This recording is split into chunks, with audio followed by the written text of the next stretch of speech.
Hello दोस्तों, आपका हमारे यूट्यूब चैनल टॉपर्स क्लासेज में स्वागत है। दोस्तों, यूपी बोर्ड परीक्षा को ध्यान में रखते हुए हम लोग जीवन परिचय का अध्ययन कर रहे थे। उसी को ध्यान में रखते हुए इंटर की परीक्षाओं में बार बार पूछा गया है, जो बहुत ही महत्वपूर्ण लगभग हर साल पूछा गया है। इसीलिए हमने इस जीवन परिचय को लिया है। ठीक है, आइए देखते हैं और उनके बारे में जानते हैं। दोस्तों, ये है उनकी एक झलक, एक तस्वीर, और इनको देख करके आप लोग पहचान गए होंगे। यह है जयशंकर प्रसाद जी की तस्वीर है। आइए आज हम लोग जानेंगे जयशंकर प्रसाद जी के बारे में। हाँ दोस्तों, ये जो नीचे एक डेट आई है 14 नवंबर 1937, कमेंट करके बताइएगा यह इनकी कौन सी डेट है। इनके जीवन के बारे में यह डेट कौन सी घटना को हमें बताती है या फिर जानकारी देती है। कमेंट ज़रूर करके बताइएगा, क्योंकि हमने इस वीडियो में इस डेट के बारे में कोई भी वर्णन नहीं किया है, इसलिए ध्यान से कमेंट करके बताइएगा। दोस्तों, आगे बढ़ते हैं तो सबसे पहले किसी भी लेखक के बारे में जानने से पहले हम लोग उनका अध्ययन जब करते हैं तो सबसे पहले हम लोग जन्म की बात करते हैं, उसके बाद जन्म स्थान की बात करते हैं, माता पिता, पितामह, भाई, शिक्षा, गुरु, इन सब का अध्ययन करेंगे हम लोग, क्योंकि इनके जीवन में ये सभी जो हैं बहुत ही महत्वपूर्ण भूमिका को अदा करते हैं, निभाते हैं। चलिए आइए देखते हैं। दोस्तों, इनका जन्म 30 जनवरी 1889 कहाँ हुआ था, तो बनारस में, काशी में, जो बहुत ही पावन धरती है। माता का नाम मुन्नी देवी था। उनकी मृत्यु जो है 1905 में ही हो गई थी। पिता देवी प्रसाद और पितामह शिवरत्न साहू, जो कि कहा जाता है बड़े ही दानी थे। इनके पितामह बहुत ही दानी थे, जो हर वस्तुओं का दान करते थे, लेकिन इनके पिताजी दान करने के साथ साथ जो था कलाकारों की भी इज्जत करते थे। भाई इनके थे शुभरत्न। 1907 में ही इनकी मृत्यु हो जाती है और ये बड़े भाई थे, इसलिए इनके मरने के बाद परिवार का सारा बोझ इन्हीं पर आ जाता है। तो एक जिम्मेदारी का निर्वहन करते हुए ये अपने कठिन जीवन को आगे बढ़ाने का प्रयास करते हैं। शिक्षा इनकी क्वींस कॉलेज काशी में हुई थी, लेकिन ये 6 में गए, फिर 7 में ही अपनी पढ़ाई को बंद कर दिया, क्योंकि परिवार का देखभाल करना और उसके बाद एक विधवा भाभी, उनकी भी देखभाल करना, तो ये बहुत बड़ी जिम्मेदारी थी। इसीलिए इन्होंने अपनी पढ़ाई को ही त्याग दिया, छोड़ दिया। कुछ विद्वान मानते हैं कि इनकी पढ़ाई पूरी नहीं हो सकी और ये 6 से लेकर 7 यानी 1-2 साल में घर बैठ गए और इन्होंने अपनी शिक्षा दीक्षा जो भी थी घर पर ही प्राप्त की।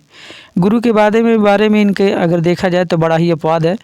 कहा जाता है गोपाल बाबा से इन्होंने संस्कृत की शिक्षा ली, कुछ लोग कहते हैं राजेंद्र नारायण शर्मा से इन्होंने, कुछ लोग और कुछ बताते हैं, तो हमें अपवादों में नहीं पढ़ना है। ठीक है, गोपाल बाबा और राजेंद्र नारायण शर्मा ये दोनों ही अपवादित हैं। चलिए आगे देखते हैं इनके जीवन के बारे में। पत्नी की बात की जाए दोस्तों, तो इनकी 3 पत्नियां थीं। पहली जो पत्नी आई थी वह क्षय रोग से पीड़ित थी और क्षय रोग से पीड़ित होने के कारण जो है उनकी मृत्यु भी हो गई थी। ठीक है, जिनका नाम था विंध्यवासिनी। उसके बाद दूसरी पत्नी आती हैं, तो दोस्तों दूसरी पत्नी का मृत्यु भी क्षय रोग के कारण ही हुआ था। क्योंकि जो था, जब पहली पत्नी को क्षय रोग हुआ था तो उसके किटाणु जो था इनके घर में प्रवेश कर गए थे और उनके कपड़े पहनने की वजह से जो होता, ठीक है, दूसरी पत्नी का भी देहांत हो गया था। उसके बाद इनका तो मन नहीं था शादी करने का, लेकिन बड़े भाभी और बड़े लोगों के कहने के आधार पर इन्होंने बहुत ही जबरन, मतलब शादी करने का मन ही नहीं था इनका, और तब इन्होंने शादी की कमला देवी से। कमला देवी से ही एक पुत्र रत्न की प्राप्ति हुई, जिनका नाम था रत्नशंकर, और यह पुत्र प्राप्त हुआ था 1922 में। ठीक है, हमने बताया कि पत्नी की जो मृत्यु हुई थी वह क्षय रोग से, ठीक है, ग्रस्त होने के कारण हुई थी।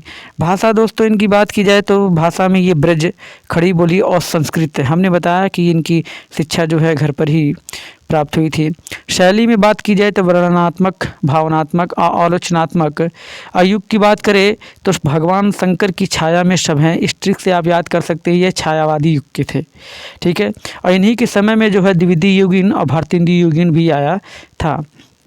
रचना में बात करें दोस्तों तब आंसू, झरना, लहर, कमायनी और आकाशदीप, प्रेम पथिक, तितली, कंकाल, अजातशत्रु, प्रायश्चित, ऐसे ढेर सारे जो है रचनाओं का उन्होंने संकलन किया था।